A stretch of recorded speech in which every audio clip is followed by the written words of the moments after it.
அனைவருக்கும் மந்திர வணக்கம். இது பிளாக் மேஜிக் இன் தமிழ் எனும் யூடியூப் சேனல். வாஸ்து நாளில் இந்த ஒரு பொருள் உங்கள் கையில் கிடச்சிச்சின்னு சொன்னால் எதிரிகள் உங்களை விட்டு தெரிச்சு ஓடிடுவாங்க. யாராலும் உங்களை வெல்ல முடியாது. வெற்றி உறுதி. எதிர்காலம் பற்றிய பயமே உங்களுக்கு வேணாம்.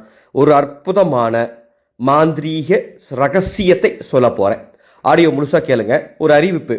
மே 18ஆம் தேதி 18/5/2025 திண்டுக்கல் மாவட்டம் பழனியில் மர்ம மாந்திரிக மகா பரிகார யாகம் மிக பிரம்மாண்டமாக நடக்குது. கிட்டத்தட்ட ஆயிரக்கணக்கான மூலிகைகளை அந்த யாகத்தில் சேர்க்க போகிறேன். சேர்த்து ஆயிரக்கணக்கான அதர்வன வேத மந்திரங்களை சொல்லி இந்த யாகம் நடக்க போகுது. இந்த யாகத்தில் பரிகார கலயம், அதாவது ஒரு மண் கலயத்தில் நவதானியங்களை அடைத்து அதில் சில குறிப்பிட்ட மூலிகைகளை அடைத்து அதை யாகசாலையில் வைத்து இந்த யாகசாலையில் நாங்கள் உயிரூட்டக்கூடிய அனைத்து தெய்வ தேவதைகளுடைய சக்தியும் அந்த குடுவையில் ஆவாகனம் செய்ய போகிறோம். இந்த பரிகார கலையும் உங்கள் வீட்டுக்கு வந்துச்சுனாவே உங்கள் வீட்டில் இருக்கக்கூடிய எல்லா துர்சக்தியும் வெளியே போயிடும். உங்களுக்கு இருக்கக்கூடிய எல்லா பிரச்சனையும், கடன் பிரச்சனை, தொழில் பிரச்சனை, குடும்ப பிரச்சனைன்னு எல்லாமே தெரிச்சு ஓடிடும். இந்த பரிகார யாகத்தில் நேரடியாக கலந்துக்கிட்டு இந்த பரிகார கலையத்தை பெற்றுக்கொள்ளலாம். அல்லது நேரடியாக கலந்துக்க முடியாதவங்க தபால் மூலமாக பதிவு செஞ்சு வாங்கிக்கலாம். விவரங்கள் தெரிய என்னுடைய வாட்ஸ்அப் நம்பருக்கு தொடர்பு கொள்ளுங்கள். விவரம் வழங்கப்படும். வாஸ்து நாள் என்னைக்கு வருதுன்னு பார்த்து வச்சுக்கோங்க. எப்பெல்லாம் வாஸ்து நாள் வருதோ அப்பெல்லாம் இதை தவறாமல் செய்யுங்க. மாசத்துல ஒரு நாள் வரும், ஒரு சில குறிப்பிட்ட மாசத்துல வராது. வாஸ்து நாள் எப்போ வருதுன்னு பார்த்துக்கோங்க.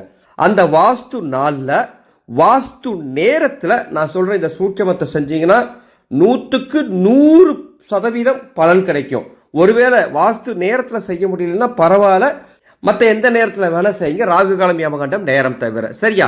என்ன செய்யணும், என்ன பொருளை வாங்கணும்?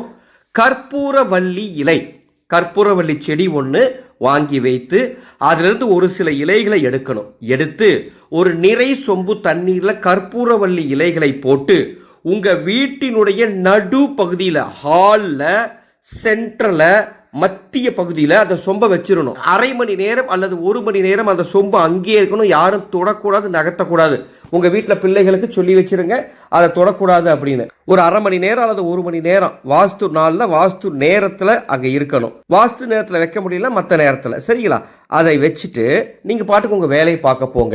அரை மணி நேரம் கழிச்சு அல்லது 1 மணி நேரம் கழிச்சு அந்த சொம்பை எடுத்துட்டு உங்கள் வீட்டில் இருக்கக்கூடிய எல்லா அறைகளுக்கும் போயிட்டு வெளியே வந்து அந்த சொம்பு தண்ணீரை அந்த இலையோடவே எடுத்து வெளியே சாலையில் ஊற்றி விட்டுறணும். சாலையில் தான் ஊற்றி. இதை செஞ்சிட்டிங்கன்னா அற்புதமாக இருக்குங்க. இல்லை கெட்டது உங்கள் குடும்பத்துட்டு விலகி போயிடும்.